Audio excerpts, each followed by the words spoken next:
നിങ്ങൾക്ക് സംശയമുണ്ട്, എന്താണ് ദൈവത്തോടല്ലേ ഉടമ്പടി ചെയ്യണത്, പിന്നെ എന്താ മരിയൻ ഉടമ്പടി എന്ന് പറയണത്? അപ്പോൾ ഞാൻ ക്ലാസ്സിലൂടെ പറയും, മരിയൻ ഉടമ്പടി എന്ന് വെച്ച് കഴിഞ്ഞാൽ നമ്മൾ ദൈവത്തോട് തന്നെയാണ് ഉടമ്പടി ചെയ്യണത്, പക്ഷേ ആരുടെ മധ്യസ്ഥതയിൽ? മാതാവിൻ്റെ മധ്യസ്ഥതയിൽ. അതാണ് മരിയൻ ഉടമ്പടി എന്ന് പറയണത്. കാരണം അമ്മയല്ലേ പറഞ്ഞത് അവൻ പറയണത് പോലെ ചെയ്യണമെന്ന്. അപ്പം അവൻ പറയണത് പോലെ ചെയ്തോളാമെന്നല്ലേ നമ്മൾ ദൈവത്തോട് ഉടമ്പടി ചെയ്യണത്? ആരുടെ മധ്യസ്ഥതയിൽ? മാതാവിൻ്റെ മധ്യസ്ഥത. അതാണ് മരിയൻ ഉടമ്പടി. ശ്രദ്ധിക്കട്ടെ. ഹല്ലേലൂയ ഹല്ലേലൂയ ഹല്ലേലൂയ യേശുവേ നന്ദി ഹല്ലേലൂയ ഹല്ലേലൂയ ആരാധന ഹല്ലേലൂയ ഹല്ലേലൂയ ഉടമ്പടി പ്രാർത്ഥനയിൽ അമ്മ ഉടനടി പരിഹാരമേ ഉടമ്പടി പ്രാർത്ഥനയിൽ അമ്മ ഉടനടി പരിഹാരമേ അവൻ പറയുന്നത് ചെയ്തിടുകിൽ ജീവിതം ധന്യമായി തീർന്നിടും. അവൻ പറയുന്നത് ചെയ്തിടുകിൽ ജീവിതം ധന്യമായി തീർന്നിടും. പരിശുദ്ധ പരമ ദിവ്യകാരുണ്യത്തിന് പരിശുദ്ധ പരമ ദിവ്യകാരുണ്യത്തിന് ആരാധനയും സ്തുതിയും പുകഴ്ചയും ഉണ്ടായിരിക്കട്ടെ. അതിനുശേഷം ഇങ്ങനെ ഒരു മാർച്ച് 7 എന്തോ ഡേറ്റ് ഉടമ്പടി എടുത്തു. അച്ഛൻ ഉടമ്പടി എടുക്കുമ്പോഴേ അച്ഛൻ ഫുൾ ആൻഡ് ഫുൾ കൺവിൻസ്ഡ് ആയിട്ടാണ് ഈ ഉടമ്പടി എടുക്കുന്നത്. ഉടമ്പടി എടുത്തതിന് ശേഷം അച്ഛൻ എല്ലാം അതുക്കൊന്നും പിന്നെ അച്ഛൻ മരുന്നുകളെല്ലാം അവസാനിപ്പിക്കും. കാര്യം അച്ഛന് ആന്തരികമായിട്ട് മാതാവ് തോന്നിക്കും ഇത് കറക്റ്റ് വഴിയാണെന്ന് തോന്നിക്കും. നിങ്ങൾ അച്ഛൻ മരുന്ന് ഉപേക്ഷിച്ചെന്ന് പറഞ്ഞ് നിങ്ങൾ മരുന്ന് ഉപേക്ഷിക്കാൻ ഞാൻ പറയത്തില്ല കേട്ടോ. കാര്യം കൃപാസനത്തിൻ്റെ പോളിസി മാറ്റർ ഞാൻ നേരത്തെ പറഞ്ഞിട്ടുണ്ട്. കത്തോലിക്ക സഭ മരുന്നിനെക്കുറിച്ച് എന്ത് പറയുന്നു അതാണ് കൃപാസനത്തിൻ്റെ കോമൺ പോളിസി എന്ന് പറയുന്നത്. സഭ വൈദികനെയും ഡോക്ടർമാരെയും ആശുപത്രിയെയും അതുപോലെ തന്നെ വൈദ്യത്തെയും അതുപോലെ തന്നെ മരുന്നിനെയും ഒക്കെ ദൈവത്തിൻ്റെ ഹീലിംഗ്, ദൈവത്തിൻ്റെ സൗഖ്യദായകമായ പ്രവർത്തനത്തിൻ്റെ മാധ്യമമായിട്ട് തന്നെയാണ് സഭ കാണുന്നത്. അതിലൂടെയും ഡോക്ടർമാരിലൂടെയും മരുന്നിലൂടെയും സുഖപ്പെടുത്തുന്നത് ദൈവം തന്നെയാണ്. ശ്രദ്ധിക്കട്ടെ. ഹല്ലേലൂയ ഹല്ലേലൂയ ഹല്ലേലൂയ ഹല്ലേലൂയ മഹത്വം യേശുവേ നന്ദി ഹല്ലേലൂയ ആരാധന ഹല്ലേലൂയ ഹല്ലേലൂയ. അപ്പോൾ ഈ അച്ഛനെ സംബന്ധിച്ചിടത്തോളം ഉടമ്പടി എടുത്ത് ഇപ്പം അച്ഛൻ്റെ ഹീമോഗ്ലോബിൻ എത്രയാണ്? 7.6. അതുപോലെ തന്നെ പിന്നീട് ഓരോ ദിവസം ചെല്ലും തോറും ഈ 2 പോയിൻ്റ് ഉടമ്പടി എടുത്തതിന് ശേഷം ഒരു മരുന്ന് ഉപയോഗിക്കാതെ ഈ ഹീമോഗ്ലോബിൻ കൂടാൻ തുടങ്ങി. 2 പോയിൻ്റ് കൂടി ഒരു 7 ദിവസം കഴിഞ്ഞപ്പോഴുണ്ട് അച്ഛൻ്റെ ഹീമോഗ്ലോബിൻ 14.2 ഹല്ലേലൂയ യേശുവേ നന്ദി. അപ്പോൾ അച്ഛൻ ഉടനെ അത് ബോഡിയിൽ ഹീമോഗ്ലോബിൻ കൂടി അറിയാവില്ല, ബോഡിയിൽ ഉടനെ അത് ഫീൽ ചെയ്യും, കരുത്ത് തോന്നും, നമുക്ക് ഊർജ്ജസ്വലതയും തോന്നും. അപ്പോൾ അച്ഛൻ വളരെ ഓക്കെ ആയി. അപ്പോൾ അച്ഛൻ്റെ മനസ്സിൽ പറഞ്ഞ അദ്ദേഹം എന്താ ചെയ്തത് വെച്ചാൽ എന്നിട്ട് അദ്ദേഹം പറയുന്നുണ്ട്, ഞാൻ ഉടമ്പടി ഹീലിംഗ് പ്രോസസ്സിൽ ഇരിക്കുമ്പോൾ പോലും ഞാൻ ചെയ്തതെല്ലാം വൃത്തിയായിട്ടാണ് ചെയ്തത്. ഞാൻ 5 പത്രം മേടിച്ചുകൊണ്ട് 5 തരം പത്രം മേടിച്ചുകൊണ്ട് പോകും. 5 തരമാണേ. എന്തൊക്കെയാണ്? മലയാളം, ഇംഗ്ലീഷ്, കന്നഡ, തെലുങ്ക്, ഹിന്ദി. അപ്പോൾ ഒരു വൈദികൻ ചെയ്യണതാണ്. അച്ഛന് ആ ഓരോ കൂട് പത്രം മേടിക്കുകയാണ്. അപ്പോൾ എന്തുമാത്രം മാതാവ് ബോധ്യം കൊടുത്തിട്ടുണ്ട്. എന്തുകൊണ്ടാണ് ഇത്രയും പെട്ടെന്ന് അച്ഛന് ഹീലിംഗ് ഉണ്ടായതെന്ന് പറഞ്ഞു കഴിഞ്ഞാൽ അച്ഛൻ്റെ പ്രേക്ഷിത പ്രവർത്തനം ഓക്കെയാണ്. കാര്യം എന്താ? പൗലോസ് അപ്പോസ്തലൻ പറഞ്ഞത് ഈ പത്രത്തിലാണല്ലോ കളി മുഴുവൻ ഇരിക്കണത്. അല്ല, ഇവിടെ കൃപാസനത്തിൻ്റെ അറ്റാക്ക് അകത്തുനിന്നും പുറത്തുനിന്നും ഒക്കെ പരാതികൾ കിട്ടുന്നത് എന്താണ്? അപ്പോൾ ഞങ്ങൾക്ക് പത്രത്തെക്കുറിച്ച് ഞങ്ങൾക്ക് ചിരി വരും. എന്താ കാര്യം അറിയാമോ? പത്രം നന്നായി പ്രവർത്തിക്കുകയും അതേസമയം തന്നെ സുവിശേഷം നന്നായി പ്രചരിക്കുകയും സാക്ഷികൾ കൂടുതലുണ്ടാകുകയും ചെയ്യുമ്പോഴേ സത്താന് തീർച്ചയായിട്ടും വിറവലുണ്ടാവും. അവൻ്റെ വിറവൽ അവൻ്റെ ഓരോ തരത്തിലുള്ള മനസ്സിലുണ്ടാകുന്ന അസ്വസ്ഥങ്ങൾ വ്യക്തികളിലൂടെയും ഓരോരോ സംവിധാനങ്ങളിലൂടെയും നമ്മളിങ്ങനെ അലട്ടിക്കൊണ്ടിരിക്കും. അപ്പം ആദ്യം ഞങ്ങൾക്ക് അത് മനസ്സിലായില്ല, പിന്നീട് മനസ്സിലായപ്പോൾ ഞങ്ങൾക്ക് ഭയങ്കര സന്തോഷമായി. എന്താ കാര്യം? അത്ര തീവ്രമായിട്ട് സുവിശേഷ വേല പത്രത്തിലൂടെ നടക്കുന്നുണ്ട്. ഇപ്പോൾ ധ്യാനഗുരുക്കന്മാർ വരെ അതിപ്പോൾ അംഗീകരിച്ചിട്ട് അവരവരുടെ ശുശ്രൂഷകളോട് പറയാൻ തുടങ്ങി, നിങ്ങൾ കണ്ടിട്ടില്ലേ? അപ്പോൾ ഈ അച്ഛൻ ഇത് എല്ലാ ഭാഷകളിലുമുള്ള പത്രങ്ങൾ വാങ്ങിക്കും. അച്ഛൻ ബാംഗ്ലൂർ വർക്ക് ചെയ്യുന്ന കാരണം ഈ കക്ഷികളെല്ലാം അവിടെ ഉണ്ട്. തെലുങ്കരുണ്ട്, കർണാടകക്കാരുണ്ട് അവിടെ, അതുപോലെ തന്നെ ഹിന്ദിക്കാരുണ്ട്, ഇംഗ്ലീഷുകാരുണ്ട്, മലയാളികളുണ്ട്. എല്ലാ പത്രവും മേടിച്ചിട്ട് അച്ഛൻ പറയുകയാണ്, ഞാൻ ചുമ്മായല്ല പത്രം കൊടുക്കുന്നത്, ഞാൻ കർത്താവിനെക്കുറിച്ച് പറഞ്ഞു കൊടുക്കും. അതാണ് വിഷയം. പത്രം ഇങ്ങനെ രാവിലെ പത്രക്കാരൻ വന്ന് സൈക്കിളെ ബെല്ലടിച്ചിട്ട് പറന്നൊക്കെ വരത്തില്ലേ? നമ്മുടെ മുറികളിലേക്ക്, ഇളം തിണ്ണയിലേക്ക്, പൊട്ടിക്കയിലേക്ക് പത്രം അങ്ങനെ കൊടുക്കുകയില്ല. മറിച്ച് ഇതിൻ്റെ ഉദ്ദേശം എന്താണ്? കർത്താവിനെ അറിയാത്തവരെ അറിയിക്കുക, അറിഞ്ഞവരെ ആഴപ്പെടുത്തുക. അപ്പം അച്ഛൻ ചെയ്യണത് എന്താണ്? ഞാൻ അവരവരുടെ ഭാഷ, അച്ഛൻ എല്ലാ ഭാഷയും അറിയാം, അതുകൊണ്ട് അവരവരുടെ ഭാഷ മനസ്സിലാക്കിയിട്ട് അവരോട് അച്ഛൻ്റെ അനുഭവങ്ങൾ ആ ഭാഷയിൽ സംസാരിക്കും. തെലുങ്കിലോ കന്നഡയിലോ ഹിന്ദിയിലോ മലയാളത്തിലോ സംസാരിച്ചതിന് ശേഷമാണ് അച്ഛൻ ഈ പത്രം കൊടുക്കുന്നത്. പിന്നെ എങ്ങനെ ദൈവം വിട്ടുമാറണത്? അപ്പം അത് അദ്ദേഹത്തിൻ്റെ വർക്ക് സിസ്റ്റമല്ലേ, സത്യസന്ധമല്ലേ, വർക്ക് സത്യസന്ധമല്ലേ? അതുകൊണ്ട് തന്നെ ദൈവം അദ്ദേഹത്തിലൂടെ ഇത് മാത്രമല്ല, അതായത് ഈ ബൈബിളിൽ പറയുവേ, ഈ പത്രം കൊടുക്കുന്നത് എന്താ നിങ്ങൾക്കറിയാവില്ല. പത്രം എന്ന് പറഞ്ഞാൽ എന്താണ്? ഞാൻ എപ്പോഴും പറയും, അത് വെന്ത ചോറാണ്. സുവിശേഷം നെല്ലാണെങ്കിൽ അതിൻ്റെ ചോറാണ്. അത് വേവിച്ച് ജനങ്ങളുടെ അനുഭവങ്ങളാകുന്ന കറികളോട് കൂടിയാണ് ഇത് വിളമ്പഴിക്കണത്. പത്രത്തിൽ വിളമ്പഴിക്കണത് എന്താണ്? അത് ചോറും കറിയുമാണ്. വചനം എന്താ? ജനങ്ങളുടെ അനുഭവങ്ങൾ ആ വചനം ഓരോ വ്യക്തികളും വിശ്വാസം, പ്രത്യാശ, ദൈവസ്നേഹം എന്നിവ കൊണ്ട് പാചകം ചെയ്യുമ്പോൾ ആ നെല്ല് ചോറായിട്ട് വെന്തിട്ട് അതിൻ്റെ കൂടെ അവിടെ അനുഭവങ്ങളാകുന്ന കറികളോട് കൂടി ഒരു വിഭവമായിട്ടാണ് നമ്മളത് ജനങ്ങളിലേക്ക് എത്തിക്കുന്നത്. പത്രം ഒരു സുവിശേഷ വിഭവം. കൈയടിക്കേണ്ട ശ്രുതികളുടെ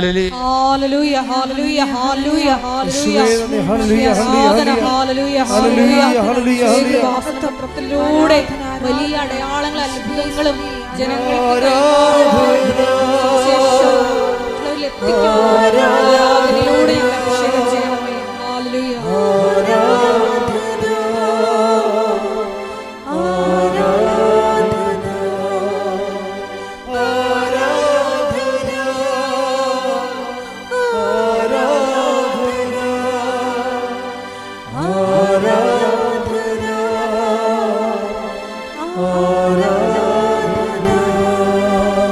പരിശുദ്ധ പരമ ദിവ്യകാരുണ്യത്തിന് ആരാധനയും സ്തുതിയും പുകഴ്ചയും ഉണ്ടായിരിക്കട്ടെ. അതെ, റോമർ 1:16 എടുത്ത്, സുവിശേഷത്തെക്കുറിച്ച് ഞാൻ ലജ്ജിക്കുന്നില്ല. കണ്ട, അതാണ് തുടങ്ങുന്നത്. സുവിശേഷത്തെക്കുറിച്ച് ഞാൻ ലജ്ജിക്കുന്നില്ല. ആദ്യം അത് യഹൂദർക്ക്, പിന്നീട് വിജാതിയർക്ക് രക്ഷയിലേക്ക് നയിക്കുന്ന ദൈവത്തിൻ്റെ ശക്തിയാണ്. അത് നിസ്സാരമല്ല കേട്ടോ. പത്രം ഒരു ശക്തിയുണ്ട്. പത്രത്തിൻ്റെ ശക്തി എന്നൊക്കെ പറയല്ലേ? ആ ശക്തി എന്ന് പറഞ്ഞാൽ എന്താണത്? സുവിശേഷമാണത്. സുവിശേഷം ഇപ്പം നമ്മൾ സാക്ഷ്യം പറയുമ്പോൾ നമ്മൾ സുവിശേഷം ആകുകയാണ്. സാക്ഷ്യം പത്രത്തിൽ എഴുതി കൊടുക്കുമ്പോൾ നമ്മൾ സുവിശേഷം ഏകുകയാണ്. പിടിയിട്ടില്ലേ? നമ്മൾ സാക്ഷ്യം പറയുമ്പോൾ ആരാകും? നമ്മൾ സുവിശേഷമാകും. നമ്മളെ സാക്ഷ്യം പ്രിൻ്റ് ചെയ്ത നമ്മുടെ സാക്ഷ്യം പത്രത്തിലാക്കിയിട്ട് അനേകരുടെ സാക്ഷ്യങ്ങൾ നമ്മൾ ജനങ്ങളിലേക്ക് കൊടുക്കുമ്പോൾ നമ്മൾ എന്താണ്? സുവിശേഷം ഏകുക. അപ്പം നമ്മുടെ ലക്ഷ്യം എന്താണ്? ഉടമ്പടിയുടെ സുവിശേഷമാകുക. പറഞ്ഞേ, സുവിശേഷമാകുക, സുവിശേഷമേകുക, സുവിശേഷമേകുക, സുവിശേഷമാകുക, സുവിശേഷമാകുക, സുവിശേഷമേകുക, സുവിശേഷമേകുക. കൈയടിക്കട്ടെ, ശ്രുതിക്കട്ടെ. ഹല്ലേലൂയ, ഹല്ലേലൂയ, ഹല്ലേലൂയ, ഹല്ലേലൂയ, ഹല്ലേലൂയ, ഹല്ലേലൂയ, ഹല്ലേലൂയ. യേശുവേ നന്ദി.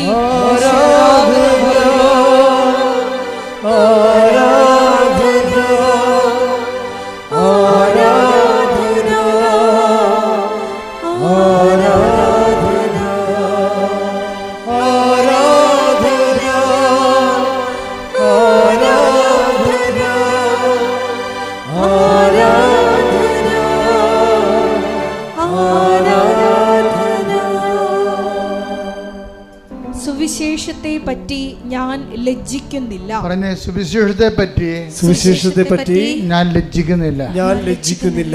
എന്തെന്നാൽ വിശ്വസിക്കുന്ന ഏവർക്കും ആദ്യം യഹൂദർക്കും പിന്നീട് ഗ്രീക്കുകാർക്കും അത് രക്ഷയിലേക്ക് നയിക്കുന്ന ദൈവശക്തിയാണ്. അപ്പോഴേ പത്രം ഒരു ശക്തിയാണെന്ന് പറയാൻ കാര്യം എന്താണ്? പത്രത്തിൽ കർത്താവിൻ്റെ വചനങ്ങൾ, ആ വചനങ്ങൾ അനുഭവിച്ചവരുടെ അനുഭവ സാക്ഷ്യങ്ങളും കൂടിയാണ് കൊടുക്കുന്നത്. ഇത് നമ്മൾ കൊടുക്കുമ്പോൾ ലജ്ജിക്കരുത്. എന്താ കാര്യം? സുവിശേഷത്തെക്കുറിച്ച് ലജ്ജിക്കുന്നവന് ക്രിസ്തുവിനെക്കുറിച്ചാണ് ലജ്ജിക്കുന്നത്. അതവിടെ വിഷയം പോകുന്നത്. സുവിശേഷത്തെക്കുറിച്ച് ലജ്ജിക്കുന്നത്, ഇപ്പം നമ്മളെ സംബന്ധിച്ചുള്ള സുവിശേഷം കണ്ടിട്ടില്ല, മലയാളം സുവിശേഷം വായിച്ചിട്ടില്ല, വായിച്ചാൽ തന്നെ മനസ്സിലായിട്ടില്ല. ഈ മനസ്സിലാകാത്തവർക്ക് പിന്നെ എന്ത് ചെയ്യും? മനസ്സിലാകുന്ന ഭാഷയിലാണ് സുവിശേഷം പത്രത്തിലൂടെ എഴുതിയിരിക്കുന്നത്, അവരുടെ അനുഭവത്തിലൂടെ. എല്ലാവരും സുവിശേഷം പത്രം വായിച്ച് അനുഭവങ്ങൾ കണ്ടറിഞ്ഞിട്ടാണ് പിന്നെ സുവിശേഷം കേൾക്കാൻ വേണ്ടി വരണതും അത് വിശ്വസിക്കാൻ വേണ്ടി വരണതും അനുസരിച്ച് ജീവിക്കാൻ വേണ്ടി തയ്യാറാകണതും. കൈയടിച്ച് കർത്താവ്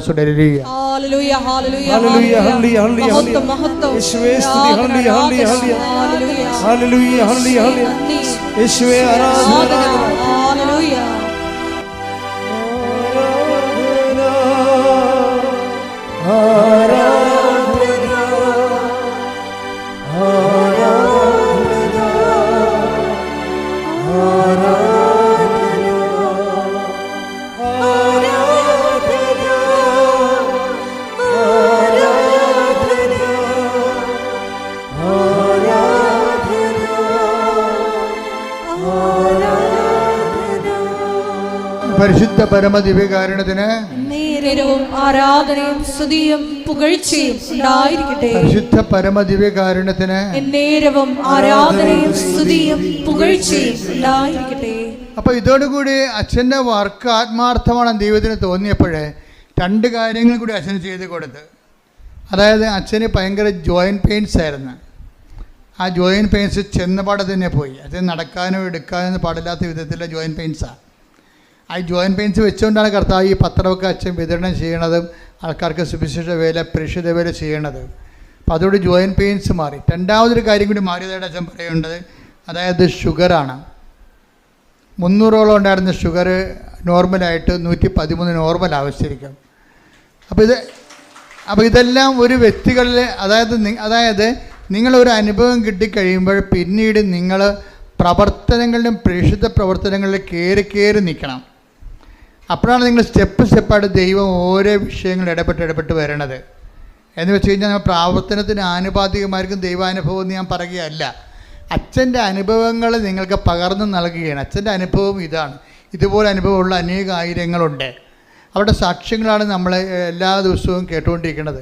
അപ്പോൾ സാക്ഷ്യം എന്ന് പറയണത് തന്നെ അതുപോലെ തന്നെ അപ്പോൾ എപ്പോഴും നിങ്ങൾ ചെയ്യേണ്ടത്, ഞാനിപ്പോൾ എന്നെ കാണാൻ വരുന്നവരോട് പറയും, നിങ്ങൾ ഇന്ന് മുതൽ എന്നെ സുവിശേഷത്തിൻ്റെ സാക്ഷിയാക്കണമെന്ന് പ്രാർത്ഥിക്കണമെന്ന് പറയും. കാര്യം വെച്ചാൽ ദൈവത്തിൻ്റെ ഇൻട്രസ്റ്റ് കൂടി കവർ ചെയ്തുകൊണ്ടാണ് ഞാൻ ആ ഉപദേശം കൊടുക്കുന്നത്. അല്ല തീഷ്ണമായി പ്രാർത്ഥിക്കണമെന്നല്ല പറയണത്. എന്നെ കാണാൻ വന്നവരുടെ കാര്യങ്ങൾ കുറച്ച് മോശം കണ്ടീഷനാണെങ്കിൽ ഞാൻ പറയും, ഇന്നു മുതൽ നിങ്ങൾ പ്രാർത്ഥിക്കേണ്ടത് സുവിശേഷത്തിൻ്റെ ആ ബോള് കർത്താവിൻ്റെ കോട്ടിലോട്ട് ഞാൻ അടിച്ചു മാറ്റണതാണ്.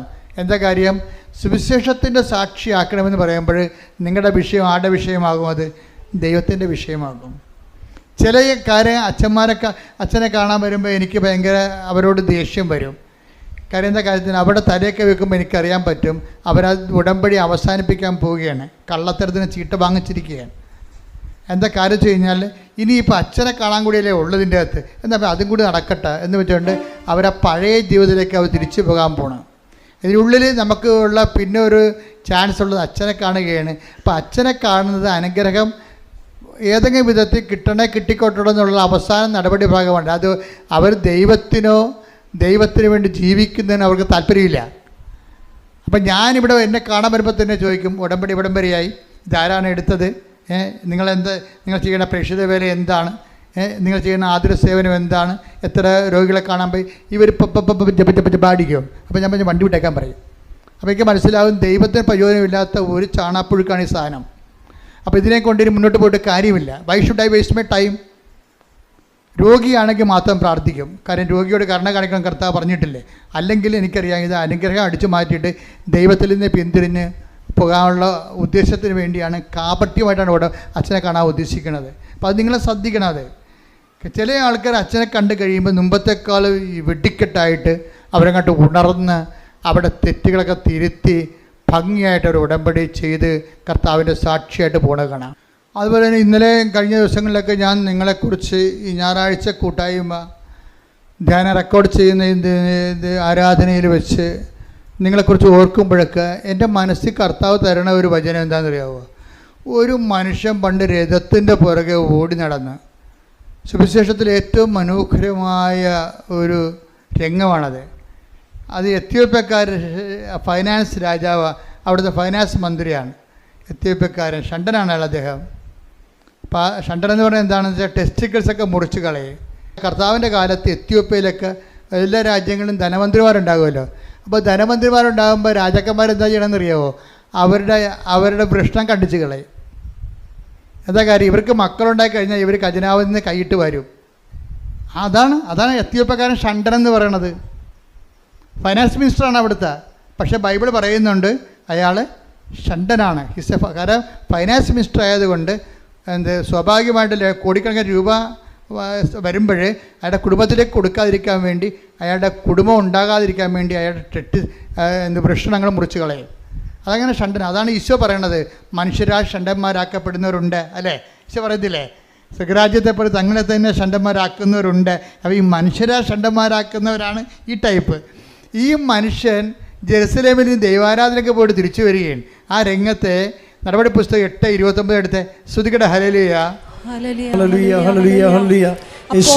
പ്രവർത്തനങ്ങൾ 8:29. ആത്മാവ് പീലിപ്പോസിനോട് പറഞ്ഞു. ആത്മാവ് പീലിപ്പോസിനോട് പറഞ്ഞു, ആ രഥത്തെ സമീപിച്ച്. ഈ ഫൈനാൻസ് മിനിസ്റ്ററില്ലേ, ധനകാര്യ മന്ത്രിയുടെ രഥത്തിൽ പോകുകയാണ് അയാൾ. അപ്പം ആത്മാവ് പീലിപ്പോസിനോട് പറഞ്ഞു. എന്താ പറയണത്? ആ രഥത്തെ സമീപിച്ച് അതിനോട് ചേർന്ന് നടക്കുക. അപ്പോൾ എന്താ കാര്യം എന്നറിയാമോ? ഈ പീലിപ്പോസ് ഇങ്ങനെ ചേർന്ന് നടക്കുമ്പോൾ ഈ മനുഷ്യൻ വചനം വായിച്ചുകൊണ്ടിരിക്കുകയാണ്. അപ്പോൾ പീലിപ്പോസ് അയാളോട് ചോദിക്കും, ഈ രഥത്തിൻ്റെ ഒപ്പം നടക്കുകയാണ്, അണച്ചണച്ച് ഓടുകയാണ്. എന്തോ ഒരു ചൈതന്യമാണെന്ന് നോക്കിയേ. ആ രഥത്തെ കുതിര വലിച്ചുകൊണ്ട് പോകുമ്പോൾ കുതിരയുടെ സ്പീഡിന് ഈ അപ്പോസ്തലൻ പുറകെ ഇങ്ങനെ ഓടി ഓടി അണക്കുകയാണ്. അണക്കുന്നതിൻ്റെ ഇടയിൽ കിതച്ചുകൊണ്ട് ചോദിക്കും, വായിക്കുന്നത് മനസ്സിലാകുന്നുണ്ടോ എന്നാണ്. അങ്ങനെ ഈ സുവിശേഷ വേലയ്ക്കൊരു അണപ്പും കിതപ്പും ഉണ്ട്. കർത്താവിന് വേണ്ടി കിതക്കണം. അതാണ് പ്രേക്ഷിതൻ. പ്രാർത്ഥിക്കുക, കർത്താവേ ഫിലിപ്പോസിനെ പോലെ കർത്താവിന് വേണ്ടി സുവിശേഷ കൈമാറ്റത്തിന് വേണ്ടി ഏത് കൊലകൊമ്പനായാലും ഒരു ആത്മവിശ്വാസത്തോടെ അവന്റെ കൂടെ നടന്ന് അവന്റെ സ്പീഡിനകത്ത് നീങ്ങിയില്ലെങ്കിലും അണച്ചായാലും കിതച്ചായാലും വായിക്കുന്നത് മനസ്സിലാകുന്നുണ്ടോ എന്ന് ചോദിച്ചുകൊണ്ട് കർത്താവിന് കൈമാറാൻ എന്നെ അഭിഷേകം ചെയ്യണമേ. അഭിഷേകം ചെയ്യണമേ.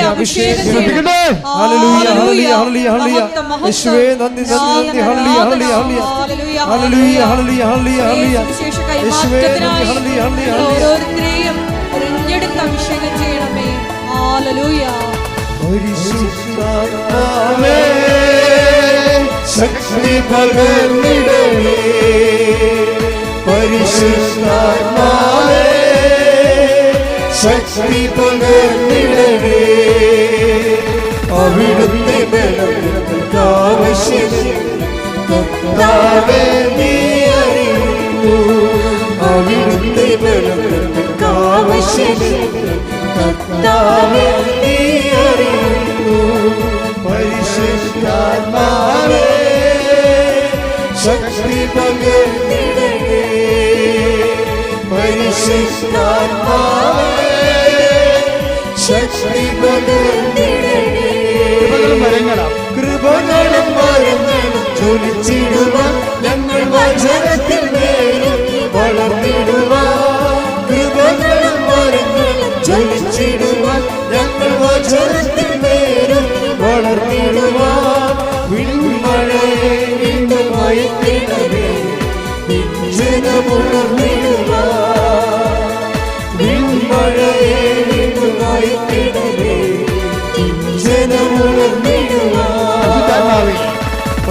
പരിശുദ്ധാത്മാവേ ശക്തി പകർന്നിടണേ പരിശുദ്ധാത്മാവേ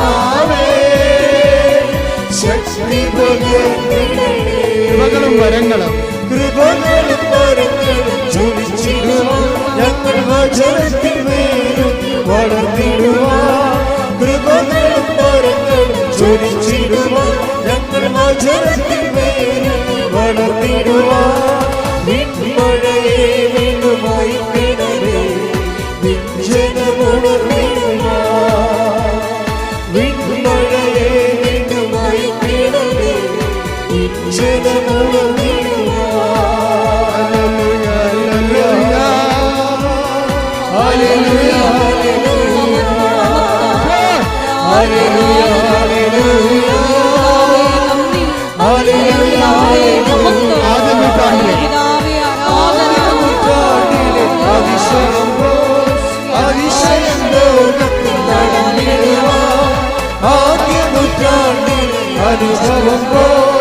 അതിശയം ലോകത്തിൽ നടന്നിടുവാൻ ആദിയെന്ന പോലാത്മാവേ അധിക ബലം തരണേ ആദിയെന്ന പോലാത്മാവേ അധിക ബലം തരണേ ആദിയെന്ന പോലാത്മാവേ അധിക ബലം തരണേ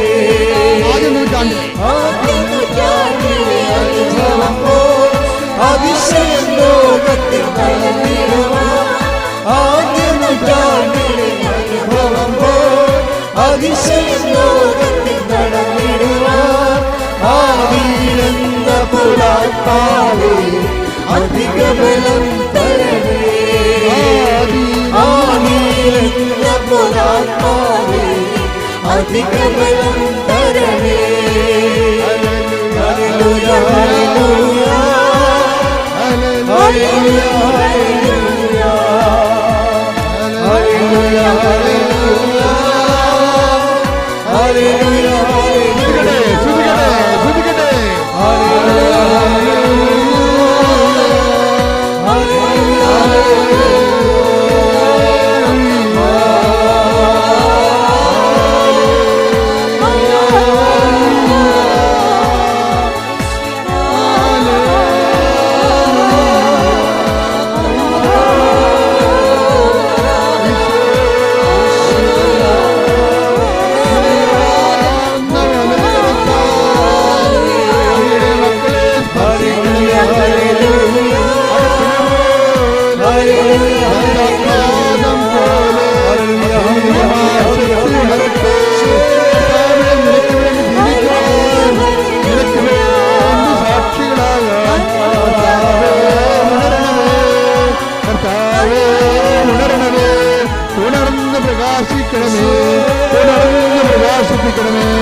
അച്ഛൻ്റെ സാക്ഷ്യത്തിലൂടെയാണ് നമ്മൾ പോകുന്നത്.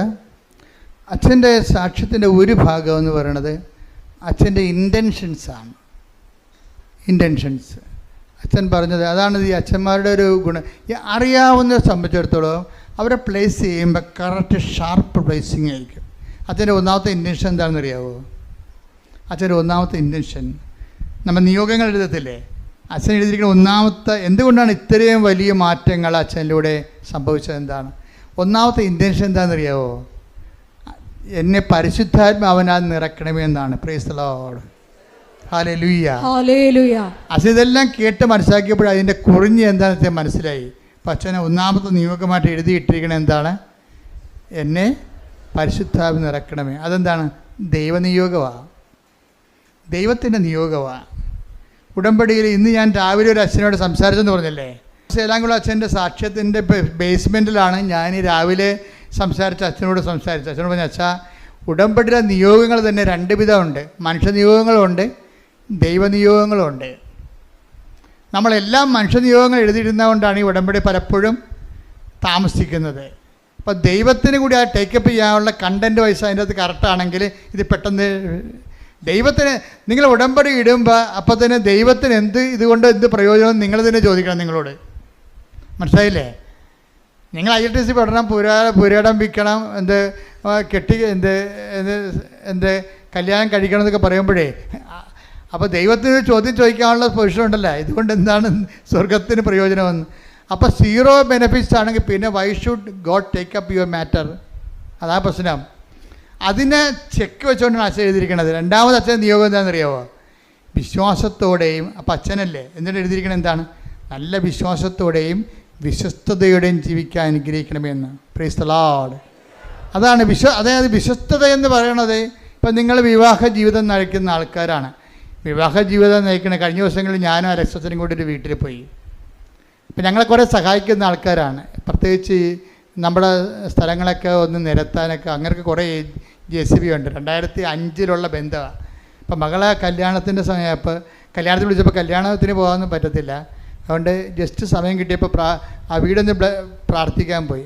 അപ്പം ഞാൻ ആ മകളോട് പ്രാർത്ഥിച്ച് കഴിഞ്ഞ് കെട്ടാൻ പോണ പെണ്ണിനോട് അടുത്ത് വിളിച്ചിട്ട് പറഞ്ഞ്, അതായത് ഇതെന്ന് പറയണത് നമുക്ക് ഇപ്പോഴേ എല്ലാ ആൾക്കാർക്കും ഒരു ടൈം കഴിഞ്ഞ് കഴിഞ്ഞാൽ ഇതിൻ്റെ മണവും ഗുണവും മാറണമെങ്കിൽ പണ്ട് കല്യാണത്തിന് മണവും ഗുണവും മാറണമെങ്കിൽ 5 കൊല്ലം എടുക്കും. ഇന്ന് 5 ദിവസം മതി ഇത് മാറാൻ. അത്രയേ ഉള്ളൂ. ടൈം എന്ത് കുറഞ്ഞു. മണവും ഗുണവും എന്നൊക്കെ പറയുന്നത് നാട്ടുകാരുടെ ഭാഷയാണത് കേട്ടോ.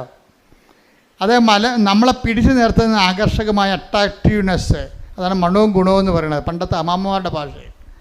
കല്യാണത്തിന് മണവും ഗുണമൊക്കെ മാറണമെങ്കിൽ പണ്ട് 5 കൊല്ലമൊക്കെ എടുക്കുമായിരുന്നു. ഇപ്പം 5 ദിവസം എടുത്താൽ മതി. അതിൻ്റെ കാരണം എന്താ? അതുകൊണ്ട് തന്നെ ഇത് ഡേഞ്ചറസ് പോയിൻ്റാണ്. പിരിയുന്നവർക്ക് പിരിയാൻ ഒരുപാട് കാരണങ്ങളുണ്ട്.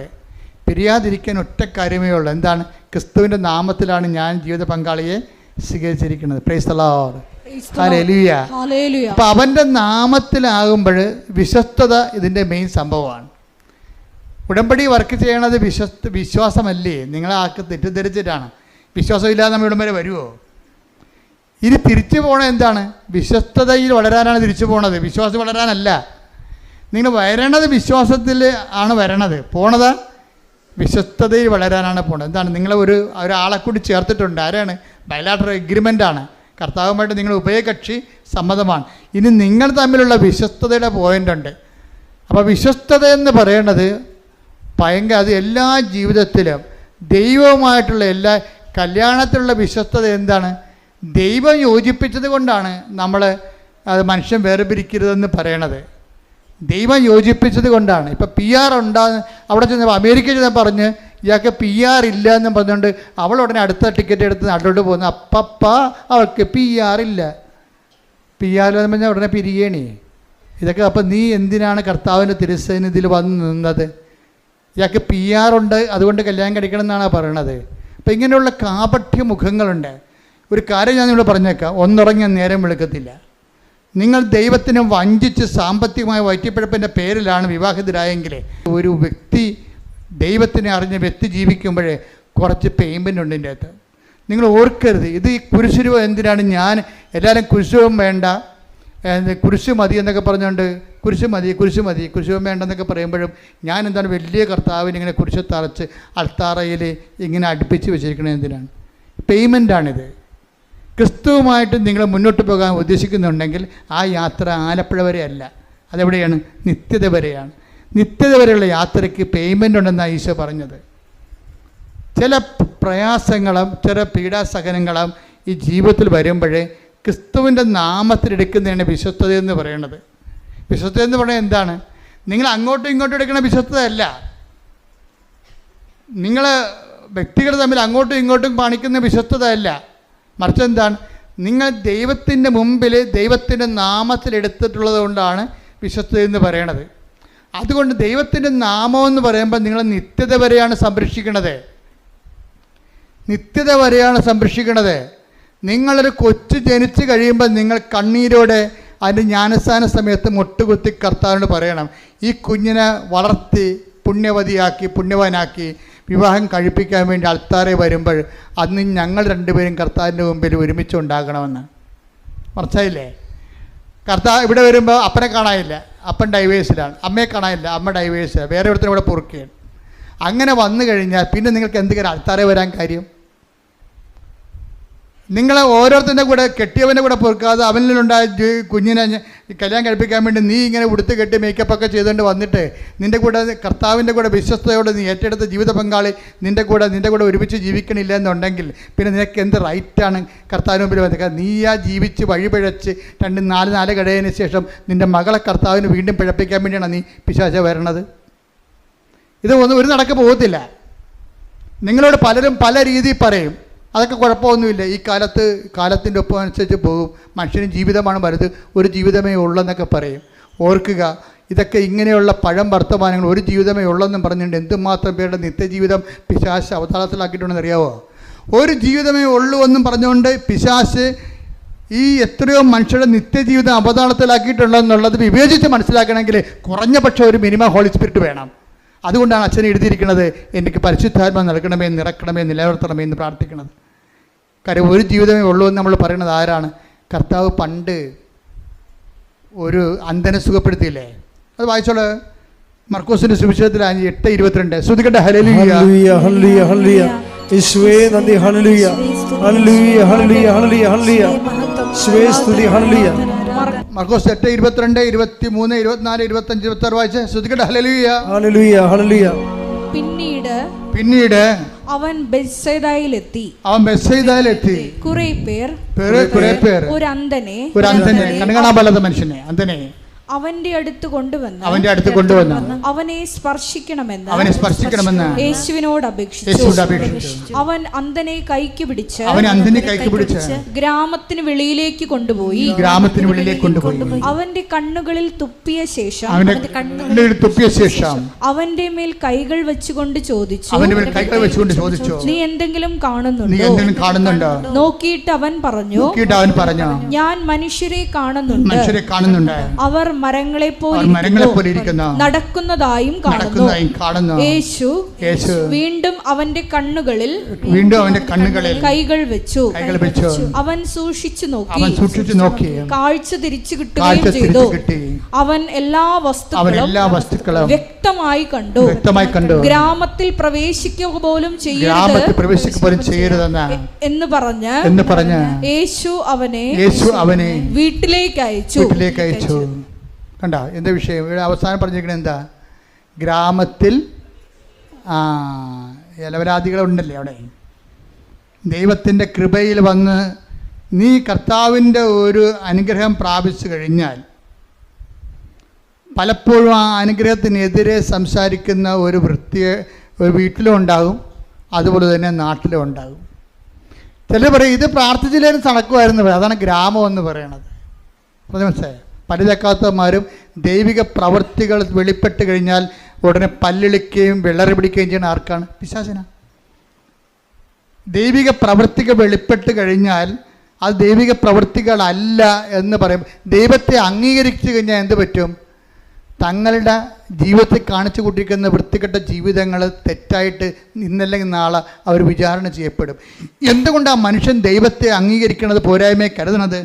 ഒന്ന്, അവൻ തന്നെയാണ് ദൈവം എന്ന് പറയുമ്പോഴാണല്ലോ പോരായ്മ. രണ്ടാമത്തെ കാര്യം അതല്ല, ദൈവം ഉണ്ടെന്ന് മനസ്സിലാക്കി കഴിഞ്ഞാൽ അവന് പേടിയാണ്. എന്താ കാര്യം? അവൻ ചെയ്തതെല്ലാം വെളിപ്പെടും. കുറച്ച് പേരുടെ കാര്യങ്ങൾ കുറച്ച് കഴിഞ്ഞേ വെളിപ്പെടുത്തുള്ളൂ എന്ന് പറഞ്ഞില്ലേ? അപ്പം പക്ഷേ വെളിപ്പെടും എന്നുള്ള കാര്യം ഉറപ്പാണ്. അത് ഓർക്കുമ്പോൾ ദൈവത്തെ എങ്ങനെയെങ്കിലും ഇല്ല എന്ന് അവനെക്കൊണ്ട് തന്നെ അവനെ വിശ്വസിപ്പിച്ചുകൊണ്ട് അവൻ്റെ പാപത്തിൽ അവനെ അഭിരമിക്കാൻ വേണ്ടിയുള്ള പൈശാചികമായ ത്വര നിൽക്കുന്ന കാരണം നിങ്ങളുടെ ദൈവ അനുഭവത്തെ അവൻ നിഷേധിക്കാൻ സാധ്യതയുണ്ട്. അങ്ങനെയുള്ളവരുടെ ഗ്രാമത്തിലും കൂട്ടായ്മയിലും നീ പ്രവേശിക്കരുതെന്ന് പറയും. അതുകൊണ്ട് തന്നെ നിൻ്റെ ഉടമ്പടി ജീവിതം എന്ന് പറയുന്നത് ഒരു വേർപാട് ജീവിതമാണ്. വേർപാട് ജീവിതം എന്ന് പറഞ്ഞ് ഒറ്റക്കിരിക്കുന്ന ജീവിതമല്ല, ലോകത്തോടുള്ള വേർപാടാണ്. ലോകത്തോടുള്ള വേർപാട്.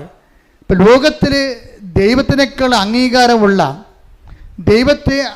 ദൈവത്തേക്കാൾ കൂടുതൽ, ദൈവത്തിൻ്റെ കൂടെ നിന്നതിനേക്കാൾ കൂടുതൽ സന്തോഷങ്ങൾ, അംഗീകാരങ്ങൾ, അതിന് പത്രാസുകൾ, ഇങ്ങനെയൊക്കെയുള്ള വിഷയങ്ങൾ ലോകത്തിൽ അതിൽ അഭിരമിക്കുന്ന അനേകം മക്കളുണ്ട്. അധികാരത്തിൽ അഭിരമിക്കുന്നവരുണ്ട്.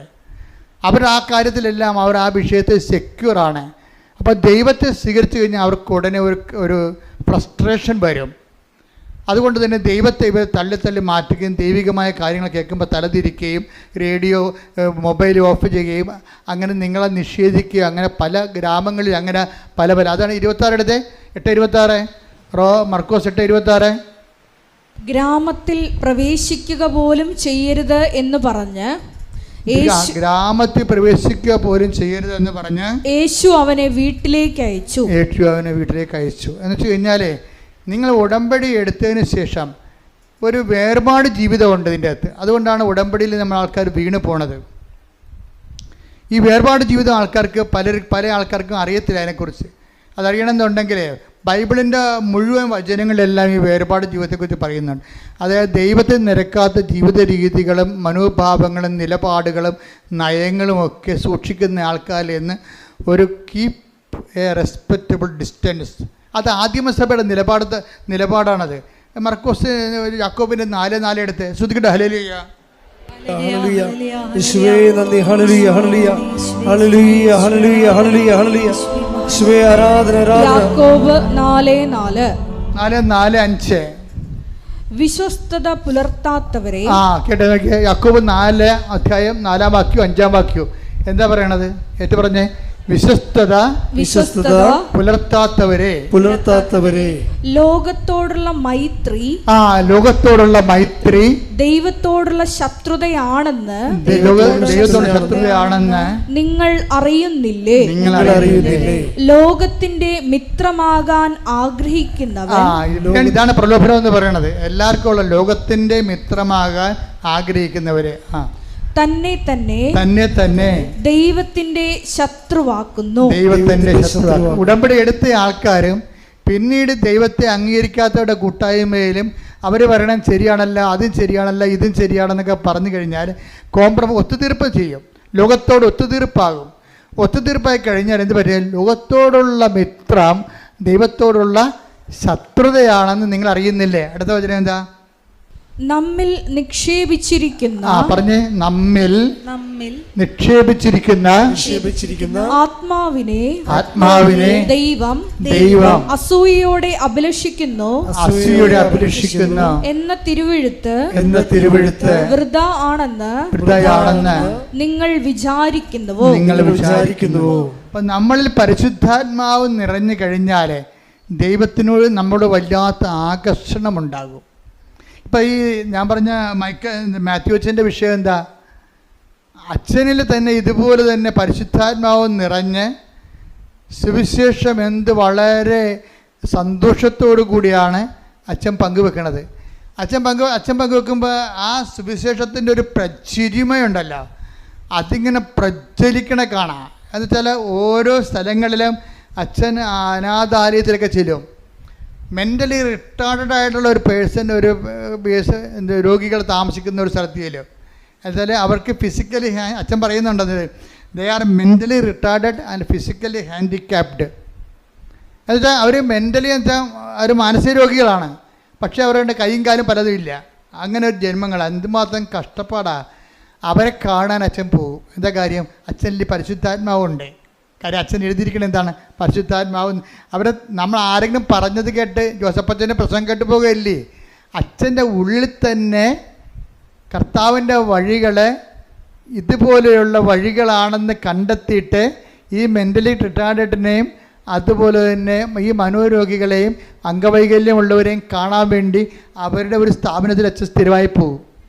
ഒരു ദിവസം അച്ഛൻ അവിടെ സ്ഥിരമായി പോയപ്പോൾ ഒരു ഗ്ലാസ് വെള്ളം ഒരു പയ്യന് കൊടുത്തു.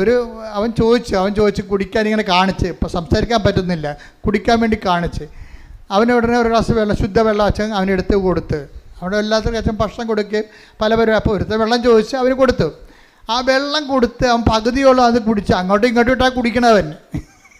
അറിയാമല്ലേ, മെൻ്റൽ റിട്ടയർഡ് ആൾക്കാർ തുപ്പൽ അങ്ങോട്ടിടും, അങ്ങോട്ട് വെച്ച് കുടിക്കും, പിന്നെ ഇടും. പകുതി കുടിച്ച് കഴിഞ്ഞപ്പോൾ ആ വെള്ളവും ഗ്ലാസ് എടുത്ത് അച്ഛനെ മോന്നൊക്കെ എറിഞ്ഞ്. ഈ തുപ്പലും വെള്ളം കൂടി അച്ഛൻ്റെ മേത്ത് വീണ്. അപ്പോൾ അച്ഛനൊരു കാഴ്ച കണ്ട്. ഇത് അച്ഛൻ ചിരിച്ച്. എന്താ അച്ഛൻ കണ്ടെന്നറിയാം? അത് ഉണ്ണീശയാണെന്ന് എനിക്ക് തോന്നിയെന്ന്. ഹല്ലേലൂയ, ഹല്ലേലൂയ, ഹല്ലേലൂയ. അതാണ് മൂന്നാം കാഴ്ച എന്ന് പറയുന്നത്. ഉടമ്പടിയുടെ മൂന്നാം കാഴ്ച എന്ന് പറയും. അതായത് നമ്മളെ ശിക്ഷിക്കുന്നവരും നമ്മൾ അനുഗ്രഹിക്കുമ്പോൾ തന്നെ നമ്മളെ ശിക്ഷിക്കുന്നവരുണ്ട്. നമ്മൾ സഹായിക്കുമ്പോൾ തന്നെ നമ്മളെക്കുറിച്ച് മോശം പറഞ്ഞു വരുത്തുന്നവരുണ്ട്. അപ്പം അങ്ങനെ ഉള്ളവരെയൊക്കെ കാണുന്നതിന് വേറെ ഒരു കാഴ്ചയുണ്ട്.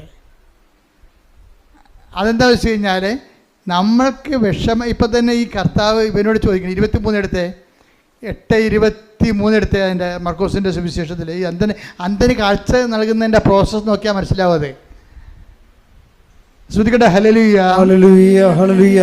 അവൻ അന്ധനെ കൈക്ക് പിടിച്ച് ഗ്രാമത്തിന് വെളിയിലേക്ക് കൊണ്ടുപോയി അവന്റെ കണ്ണുകളിൽ തുപ്പിയ ശേഷം അവന്റെ മേൽ കൈകൾ വെച്ചുകൊണ്ട് ചോദിച്ചു, നീ എന്തെങ്കിലും കാണുന്നുണ്ടോ? നോക്കിയിട്ട് അവൻ പറഞ്ഞു, ഞാൻ മനുഷ്യരെ കാണുന്നുണ്ട്. അവർ മരങ്ങളെ പോലിരിക്കുന്നു. നടക്കുന്നതായും കാണുന്നു. അപ്പം ഇവൻ്റെ ഒന്നാം കാഴ്ച എന്ന് വെച്ചാൽ ഇവൻ്റെ കണ്ണുകളിലെ, ഈ അന്ധൻ്റെ കണ്ണുകളിലെ, ഇവൻ ജന്മനാന്തനൊന്നും അല്ലെന്ന് തോന്നണം. എന്താ കാര്യം? ഇയാൾ മരത്തെ കാണുന്നുണ്ടെന്ന്, മരത്തെ അയാൾ കാണുന്നുണ്ടല്ലോ. പണ്ട് ഇയാൾ മരത്തെ കണ്ടിട്ടുണ്ടെന്ന് അർത്ഥം. ഏതോ കാലത്ത് വെച്ച് കാഴ്ച പോയ ആളാണ്. മരത്തെയൊക്കെ വെച്ചൊക്കെ പുള്ളിക്ക് അറിയാം ശരിക്കും. അപ്പോൾ അയാൾ ആദ്യത്തെ കാഴ്ച കർത്താവ് തുപ്പൽ തൊട്ട് ഇവൻ്റെ കണ്ണിൽ വെച്ച്, അത് ഒരു പാരമ്പര്യ ചികിത്സയാണ്. പാരമ്പര്യ ചികിത്സ എന്ന് വെച്ചാൽ അന്നത്തെ ആൾക്കാരൊക്കെ ചെയ്തുകൊണ്ടിരുന്ന, ഈ മിഡിൽ ഈസ്റ്റിലൊക്കെ ചെയ്തുകൊണ്ടിരുന്ന ഒരു സാധാരണ നാട്ടുമരുന്നല്ലേ, വീട്ടുമരുന്നതൊക്കെ പറഞ്ഞ പോലെ ഒരു പാരമ്പര്യ പരിപാടിയാണ് അത്. കർത്താവ് ഇവന് വേണ്ടി എന്തോ ചെയ്യുന്നു. അതാണ് ടൈലറിൻ്റെയൊക്കെ ഭയങ്കര വ്യാഖ്യാനങ്ങളുണ്ട് ഇതിനെക്കുറിച്ച്. കർത്താവ് ഇവന് വേണ്ടി എന്തോ ചെയ്യുന്നു എന്നുള്ള അവനെ ബോധ്യപ്പെടുത്തുന്നതല്ല. അവർ ഈ കയ്യപ്പ് പ്രാർത്ഥനയും കർത്താവിൻ്റെ കാഴ്ചപ്പെടുത്തലൊന്നും ദൈവിക പ്രവർത്തനത്തെക്കുറിച്ചൊന്നും ഹി ഡസൻറ്റ് നോ എനിത്തിങ്. അതൊക്കെ മുമ്പ് മറ്റ് പ്രവർത്തനങ്ങൾ അത്രയ്ക്ക് അർത്ഥവത്തല്ലെന്ന് ഇവനെ ബോധ്യപ്പെടുത്തുന്നുണ്ടെങ്കിൽ മറ്റ് മീഡിയംസ് ഉപയോഗിക്കണം. അതിന് കർത്താവ് മറ്റ് മീഡിയംസ് ഉപയോഗിച്ചിട്ട് ഇവനെ ഹീൽ ചെയ്യാൻ ഇവനെ ബോധ്യപ്പെടുത്തുകയാണ്. പക്ഷെ അവൻ പറയുന്നത് കാണുന്നുണ്ട്. പക്ഷേ എന്താ കാണുന്നത്? ഞാൻ മനുഷ്യരൊക്കെ തന്നെ കാണുന്നത്, പക്ഷേ എല്ലാം എങ്ങനെ ഇരിക്കണേ? മരങ്ങളെപ്പോലെ ഇരിക്കണം എന്നാണ് പറയണം. മരങ്ങളെപ്പോലെ ഇരിക്കണം. അപ്പോൾ അത് കഴിഞ്ഞിട്ട് വീണ്ടും ഈശോ തുപ്പലൊന്നും ഇല്ലാതെ ഡയറക്റ്റായിട്ട് കർത്താവിൻ്റെ ശക്തിമുദ്ര അവൻ്റെ കണ്ണുകളിൽ കൈവച്ചിട്ട് പ്രാർത്ഥിക്കും. എന്നിട്ട് പറയും, നീ കണ്ണു തുറന്നതെന്ന് പറയുമ്പോൾ ഞാനിപ്പോഴെല്ലാം അവൻ പറയും, എന്താ പറയണത്? വ്യക്തമായി കാണുന്നുണ്ടെന്ന് പറയും. അപ്പോഴാണ് ഇവൻ പറയണത്, ഇനിയും കാഴ്ചകൾ നീ കാണും. കാര്യം എന്താ? ഇതൊരു പ്രോസസ്സാണ്. ഇനിയും പ്രോസസ്സാണ്. ഇപ്പോൾ അച്ഛൻ കാഴ്ച കണ്ടില്ലേ? തുപ്പലും വെള്ളമായിട്ട് അച്ഛനെ മോന്തക്കിട്ട് എറിഞ്ഞപ്പോഴേ അത് കുഞ്ഞാണ്. പക്ഷേ അച്ഛനെ സംബന്ധിച്ചിടത്തോളം അച്ഛൻ എന്താ പറയണത്? അത് ഉണ്ണീശോ അങ്ങനെ കുഞ്ഞും പ്രായത്തിൽ ചെയ്ത പോലെ എനിക്ക് തോന്നിയെന്ന്. അച്ഛൻ ആ കുഞ്ഞിനെ സാന്ത്വനപ്പെടുത്തിയെന്ന്. അതാണ് മൂന്നാം കാഴ്ച. നമ്മളെ ഉപദ്രവിക്കുന്നവരെ ക്രിസ്തുവായിട്ട് കാണുന്നൊരു മൂന്നാം കാഴ്ചയുണ്ട്. ഉടമ്പടി എന്ന് പറഞ്ഞാൽ ഗ്രാമത്തിൽ പ്രവേശിച്ചു കഴിഞ്ഞാൽ നമുക്ക് ഈ കാഴ്ചയൊന്നും കാണാൻ പറ്റത്തില്ല. ഗ്രാമത്തിൽ പ്രവേശിച്ചു കഴിഞ്ഞാൽ ഗ്രാമം പഴയ സാധനമാണ്. അവിടെ നമ്മളെ വീണ്ടും തന്നതുപോലും ഇല്ലായ്മയായിട്ട് അവർ പറയത്തുള്ളൂ. അതുകൊണ്ടാണ് നിൻ്റെ അനുഭവങ്ങളെ ഒരിക്കലും പന്നികളുടെ മുമ്പിൽ വിതരരുതെന്ന് പറയും. അതാണ് പ്രശ്നം. ഗ്രാമത്തിൽ പന്നി ഉണ്ടല്ല. കർത്താവിനെ അറിയാത്തവരും ഉദരം തന്നെ ദൈവമായിട്ടുള്ള ആൾക്കാരുണ്ട്. അപ്പം അവർക്ക് വേറെ ഒന്നും മനസ്സിലാകത്തില്ല. ബുദ്ധിയും യുക്തിയും മാത്രമേ ഉള്ളൂ ലോകത്തെന്ന് പറഞ്ഞിരിക്കുന്നവർ. ബുദ്ധി തന്നെ ദൈവമായിട്ടുള്ളവരുണ്ട്. അവർക്ക് ദൈവത്തിൻ്റെ അടയാളങ്ങൾ മനസ്സിലാവത്തില്ല. അപ്പോൾ അതുകൊണ്ടാണ് പറയണത്, ഇങ്ങനെയുള്ളവരുമായിട്ട് ആവശ്യമില്ലാത്ത തർക്കിക്കാനൊന്നും പോകണ്ടെന്നാണ് പറയണത്. എന്താ കാര്യം? നീയും നിൻ്റെ ദൈവവും ദൈവാനുഭവങ്ങളും അതേക്കുറിച്ച് നിനക്ക് ബോധ്യം കിട്ടിയിട്ടുണ്ടെങ്കിൽ ആ ബോധ്യത്തിൽ നീ എന്താ ചെയ്യേണ്ടത്? വളരണം. ബോധ്യത്തിൽ വളരണം. അപ്പോൾ ഈശോ വളരെ കൃത്യമായ രീതിയിലാണ് പറയുന്നത്. അതായത് നമ്മുടെ വളർച്ച എന്ന് പറയണത് മറ്റ് വ്യക്തികളിലെ, പ്രത്യേകിച്ച് പണ്ട് നമ്മളെ വേദനിപ്പിക്കുകയും നമ്മൾ കേൾക്കുമ്പോൾ വേദനയും ബുദ്ധിമുട്ടും വെറുപ്പും വൈരാഗ്യവും അമർഷവും തോന്നിയിരുന്ന സ്ഥാനത്ത് ദയയും നന്മയും വിശ്വസ്തതയും ആത്മസമയം പോലെ പരിശുദ്ധാത്മാവിൻ്റെ ഫലങ്ങളാൽ പ്രചോദിപ്പിക്കപ്പെടുന്ന ഒരു പെരുമാറ്റ ശൈലി രൂപീകരിച്ച് തോന്നിക്കഴിഞ്ഞാൽ നീ മൂന്നാം കാഴ്ചയിലായി. ഉടമ്പടിയുടെ മൂന്നാം കാഴ്ച അതാണ്. ഗ്രാമത്തിൽ പ്രവേശിക്കരുതെന്ന് പറയുമ്പോഴേ അതിൻ്റെ അർത്ഥം ദൈവത്തിൻ്റെ പക്ഷം ചേർന്ന് ദൈവത്തിൻ്റെ അരൂപി ജീവിക്കണമെന്നാണ്, ജീവിതം തുടരണമെന്നാണ്. അല്ലാതെ 90 ദിവസം കഴിഞ്ഞു ഞാൻ എൻ്റെ ഉടമ്പടി അവസാനിച്ചു ഇനി അച്ഛനെ കണ്ടാൽ മാത്രം മതി എന്ന് പറയരുത്. ഉടമ്പടി അതുക്കും മേലെയാണ്. ശ്രുതിക്കട്ടെ ഹല്ലേലൂയ.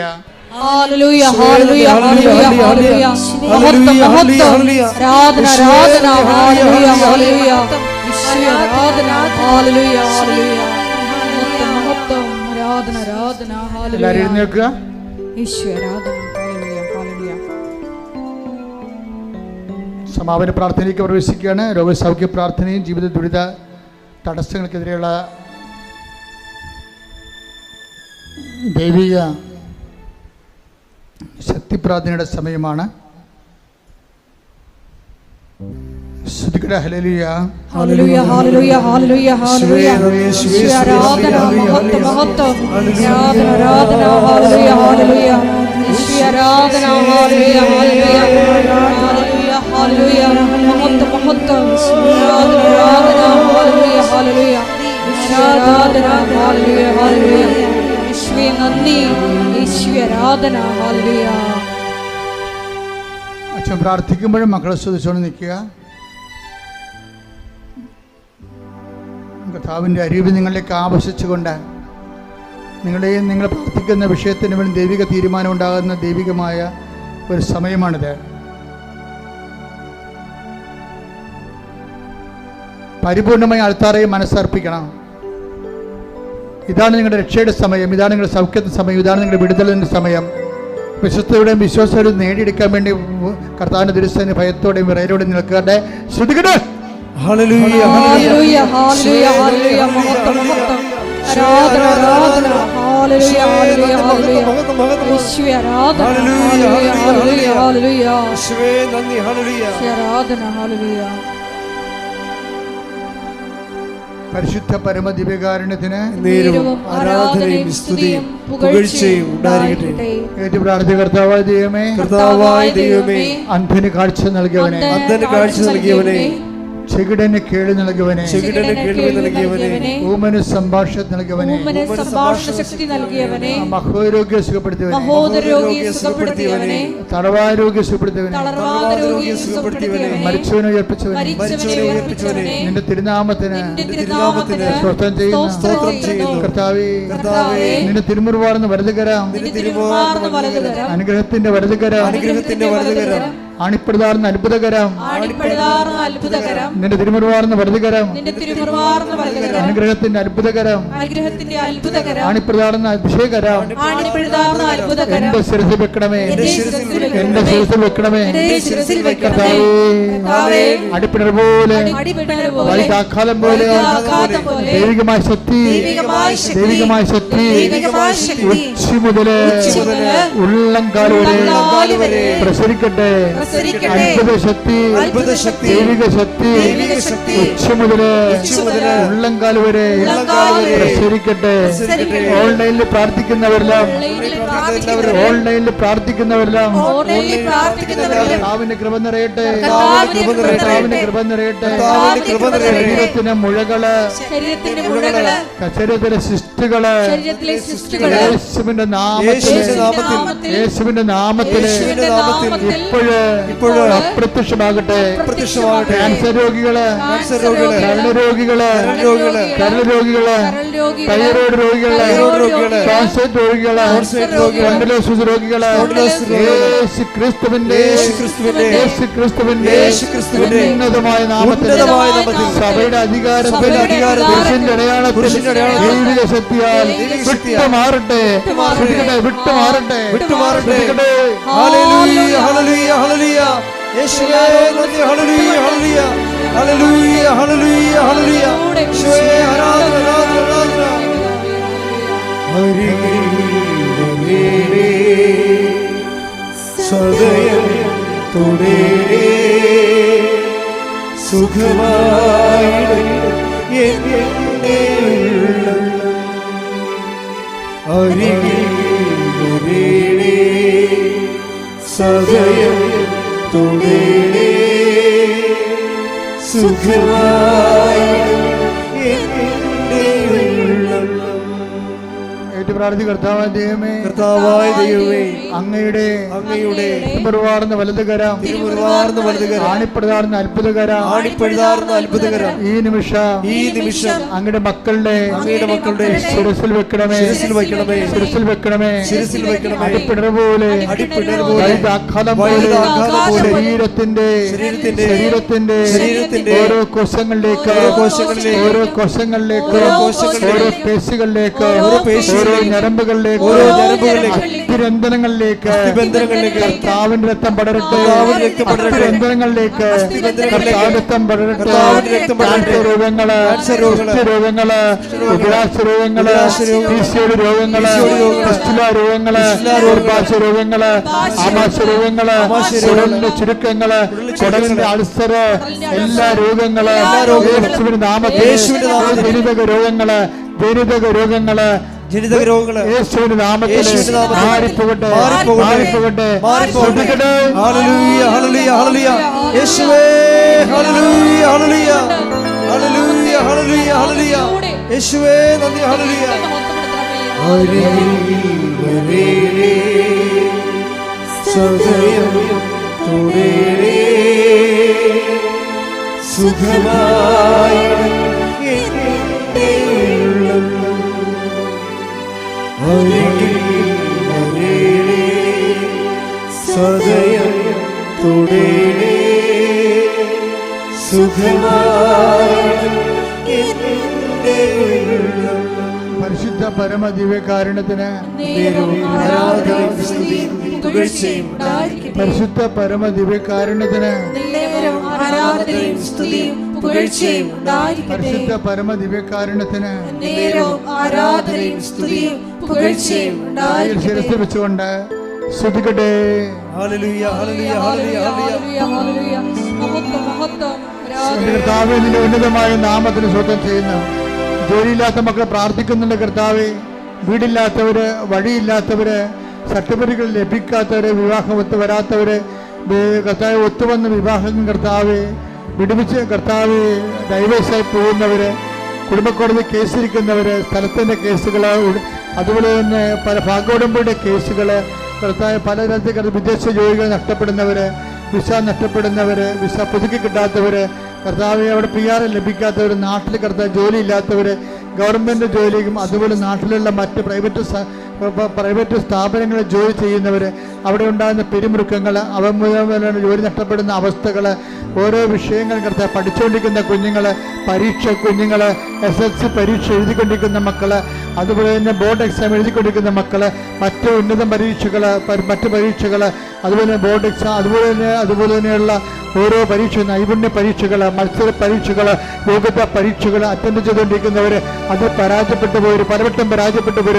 സങ്കടപ്പെട്ട് ജീവിക്കുന്നവർ, എല്ലാവരും തടസ്സങ്ങൾ യേശുവിന്റെ നാമത്തിൽ മാറിപ്പോകട്ടെ. അഭിഷേകം വിശുദ്ധിയുടെ വിജ്ഞാനത്തിന്റെ വിജയത്തിന്റെ ആത്മാവിനാൽ അഭിഷേകം ചെയ്യട്ടെ. ഹല്ലേലൂയ, ഹല്ലേലൂയ, ഹല്ലേലൂയ. യേശുവേ നന്ദി, ഹല്ലേലൂയ, ഹല്ലേലൂയ, ഹല്ലേലൂയ. യേശുവേ ആരാധന, ആരാധന, ആരാധന. ഹല്ലേലൂയ, ഹല്ലേലൂയ, ഹല്ലേലൂയ, ഹല്ലേലൂയ, ഹല്ലേലൂയ, ഹല്ലേലൂയ. യേശുവേ നന്ദി, ഹല്ലേലൂയ, ഹല്ലേലൂയ, ഹല്ലേലൂയ, ഹല്ലേലൂയ.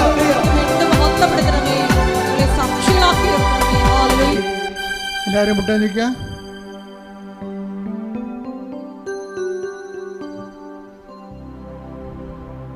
മൗനമായി പ്രാർത്ഥിക്കേണ്ട സമയമാണ്.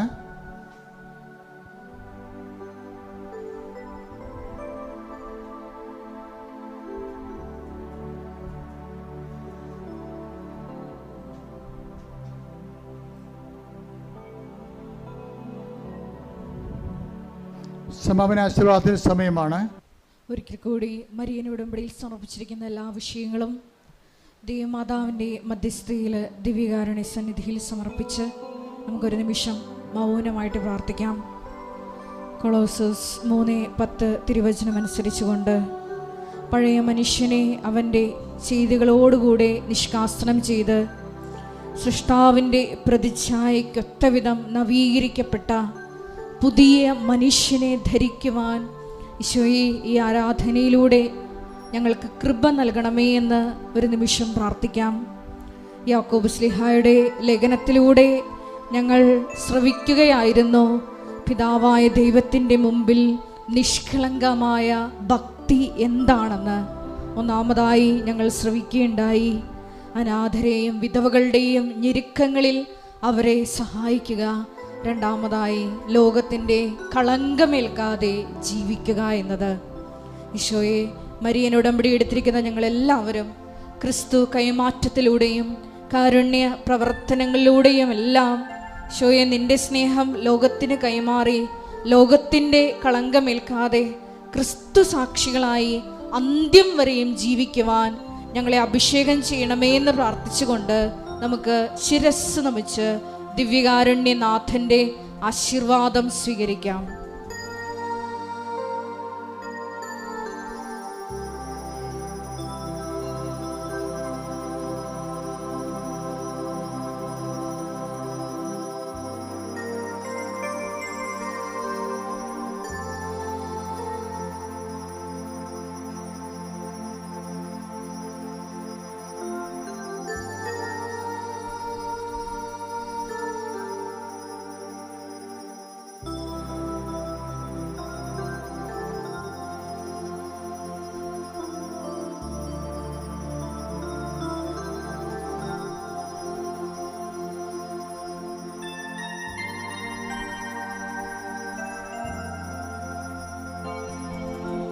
പരിശുദ്ധ പരമ ദിവ്യകാരുണ്യമേ, എന്നുമെന്നും അങ്ങേക്ക് ആരാധന. പരിശുദ്ധ പരമ ദിവ്യകാരുണ്യമേ, എന്നുമെന്നും അങ്ങേക്ക് ആരാധന. പരിശുദ്ധ പരമ ദിവ്യകാരുണ്യമേ, എന്നുമെന്നും അങ്ങേക്ക് ആരാധന.